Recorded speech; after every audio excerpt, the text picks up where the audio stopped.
Hello again, decision masters. I haven't called you that in a long time, and we are finally blogifying the Decision Masters podcast. So if you go to kirstenparker.com/blog, these episodes will be there in blog form. And not just the transcripts, the readable versions of the ideas we talk about in these episodes. Because sometimes you're just in a reading mood, right? We've been putting old episodes slowly into the blogosphere. Uh, sure, that's a word. And it's fun to go back to some of the earlier episodes because I think I used to say hi, decision masters, a lot. I should bring it back.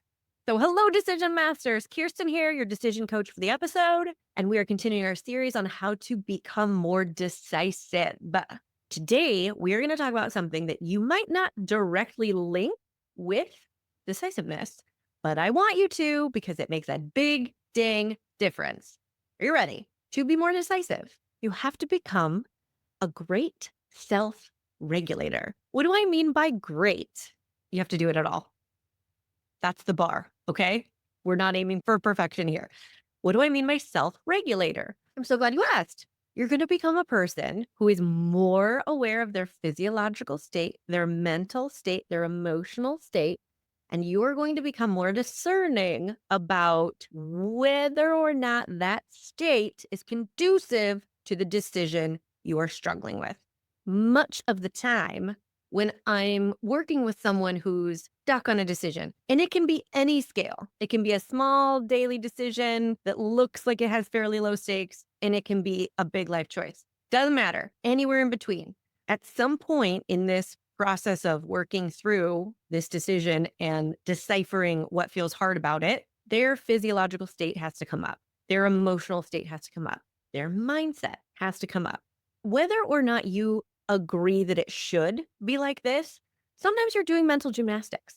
Sometimes a decision about whether or not to go to lunch you were invited to is mental gymnastics. And I know you might be judging that and you might think, this doesn't need to be that hard. That's why I'm listening to this whole series in the first place, so I can be more decisive. So keep listening. If we're doing gymnastics and we're not nailing it, there are many factors to check in on. How's your body? Did you stretch? Is something hurting? What's your physiological state? How's your mindset? Are you distracted? Are you thinking only negative, terrible thoughts? Are you focusing on how you might fail? Where's your head at? How's your emotional state? Are you feeling calm, safe, vulnerable, scared? What's going on in the feels? If we would have to check on all those different components, if you were doing real gymnastics and it wasn't quite clicking the way you wanted it to, guess what? If you're going to do mental gymnastics, we have to check the same stuff. Did you stretch? Are you in pain? And I'm laughing, but I'm serious. So when we're coaching on this and there's something coming up in a decision making process, sometimes the best question that I can ask is, what energy are you in right now? Even though I just said check on the physical and mental and emotional, sometimes this question helps people just realize I am super stressed or I am fill in the blank because it hasn't occurred to them to check in with where am I at? How do I feel in all of those different ways? And then I can ask, what state do you want to be in to think about this decision? Normally, it is not the one that they are in. Here's where people freak out. So don't freak out. Okay. Hold on. I got you. People freak out because they think, A, I don't have time to go do a 45-minute meditation every time I have to make a decision. I don't have time to regulate. I don't have time to go take a walk around the block. This is an impossible request. Or B, they think this is just stressful. There's no world in which I'm going to be moving through this moment in my life, whatever the circumstances are, and not be stressed. So I don't have the luxury of not being in some kind of state. I have to make this decision. Okay. This is why the name of this podcast episode isn't get better at being chill all the time. It's get better at self-regulating or whatever I end up titling it. That's a bad title, so it won't be that. But I'm not asking you to construct a life where you only have to make decisions when you feel amazing. Although, if you can, I would say, yeah, do that. I'm saying self-regulation requires an awareness of your states, your mental, physical, and emotional states. Sometimes you do have the luxury of not making a decision in the moment. When clients are stressing about things like, which platform do I put my website on? Am I going to fly out of this city or this city next month? Do I start this project in my house this season or next season? Sometimes it's not a decision that requires an answer in the next 20 minutes, which is fantastic because that gives them the option to notice what state they're in, decide this is not the best state from which to make this decision. I'm not going to do my best thinking. I'm not going to be able to trust the decision I make. I am setting myself up to second guess this. So I'm going to get myself in a different state. And whether or not they return to the decision in 20 minutes or 20 days, they get to have that awareness. They get to know, you know what? I don't want to be so stressed out about whatever it is on their mind, or I don't want to be in such physical pain as I am right now. Can we make the decision from a different state? Sure. Sometimes we don't have that luxury.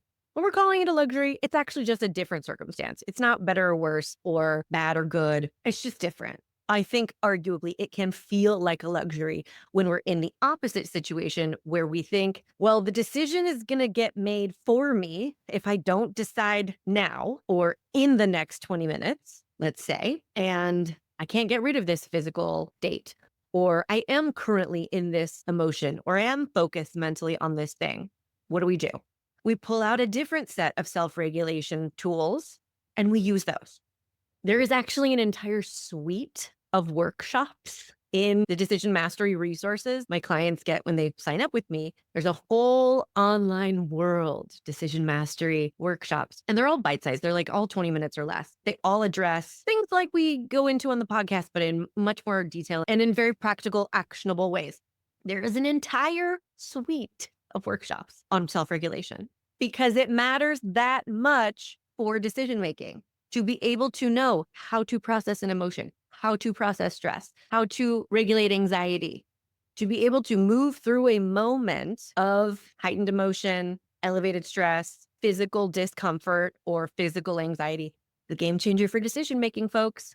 So yeah, you're going to get good at it and you're going to know what tools you use when. So this is where you have to know yourself. You have to be willing to get to know what regulates me. There are certainly science-backed. I was going to go science-backed, science-based, and I didn't pick. There are science-backed ways of regulating stress. Absolutely. So you don't have to reinvent any wheels. You can pick and choose from an existing plethora of options, but you got to be willing to try them and see what works. You might think of breathing, but there are 20 different ways that you could do breathing to self-regulate. And I don't want you to try them all because that sounds exhausting. I want you to try one. I want you to try breathing at all. There are different techniques that you can employ to accomplish the same result, which is just regulated. There are many different ways you can go about getting there. If you start practicing this stuff, many things will happen. First of all, you will feel better in your day-to-day life because you will be giving yourself actual stress recovery on the daily. Like, I don't know, you're a person who experiences stress daily, so it makes sense to recover from stress daily, almost like that wacky idea. That's neat. That will feel good. You will also make it easier for yourself to instinctually go to what you need when you need it in your moment of decision making. I want you to think of really skilled chefs who just know what tricks to use when things start going off the rails. There's soup they're making and it's too thin. What are we going to do to thicken it up? It's missing a element of, I don't know, acidity. What are we going to do? This is how you're going to start feeling about your own stress state. We're going to encompass everything we're talking about into a stress state. You're going to know I am getting super amped up in my mind and I'm having racing thoughts and I can't stay with one long enough to connect the dots to another one. And I feel completely ungrounded and it is not helping me make this decision from any kind of confident place. What are we going to do about it? We're going to pull for the thing we know grounds us. And if we have only this moment to do that in, we're going to grab the thing that helps us get grounded in the moment. If we have 20 minutes, if we can pause this decision right now and come back to it tomorrow, we're going to do something in the next 24 hours to address the ungroundedness. We're going to regulate the way we need to regulate. If you notice I am anxious to the point where my breathing is shallow and I have a knot in my chest and my shoulders are up past my ears, you're going to notice that it is not helping you approach this decision in any kind of clear headed, confident way. And you're going to reach for the self regulation tool that helps you address your physiological anxiety. Maybe it's not deep breathing. Maybe you do have to move your physical body in a certain way. You're going to start noticing when you are feeling a strong emotion and it is getting in the way of you having a clear thought about this decision in front of you, and you are going to regulate according to your emotional state. I know I'm giving you some homework to do without some very specific tactics to employ, but that's because this is where you got to get to know yourself and you have to be willing to practice. It starts with this fundamental we're talking about of being aware of your state at all. If you're struggling with a decision, if you're struggling with whether or not to do something, how to do something, when to do something, what to think about something, if something keeps reaching back at you, like we haven't done this yet, you don't know where you stand on this yet, this is still an open loop that we have to close. If you're noticing that, my hope is that you, at some point in the process of feeling indecisive, you notice, wait, what's my state? Hold on. Where am I? How do I feel? In all the ways. You notice yourself struggling on the balance beam, as it were, and you think to check in instead of just yelling. I like really want you to imagine a kid trying to learn some dang gymnastics and just have a good time. Do a good job too. But you wouldn't just yell at a kid who kept getting something wrong and struggling and falling off the balance beam. You wouldn't just say, do it better. Why aren't you doing it? You would talk to yourself that way, though. I bet sometimes you would say, why aren't you just deciding? Why is this hard? So, are we going to be a little nicer to ourselves? Are we going to think to check in? Wait, what's going on? Is your foot okay? Is your mind somewhere else? Are you feeling anything? What's happening? And you're going to incorporate that into your decision making repertoire. It's just going to be one of the things you normally think about and check in on. So, when you get to a decision that's not going as easily as you would love it to, that's something you check for.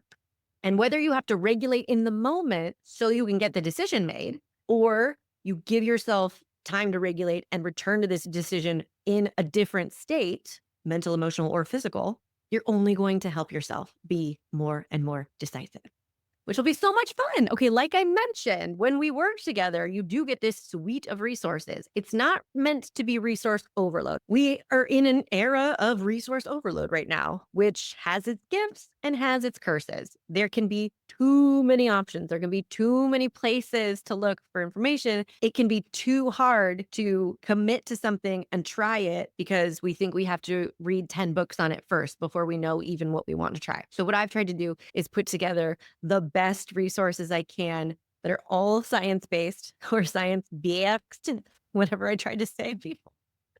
Based? Science-based.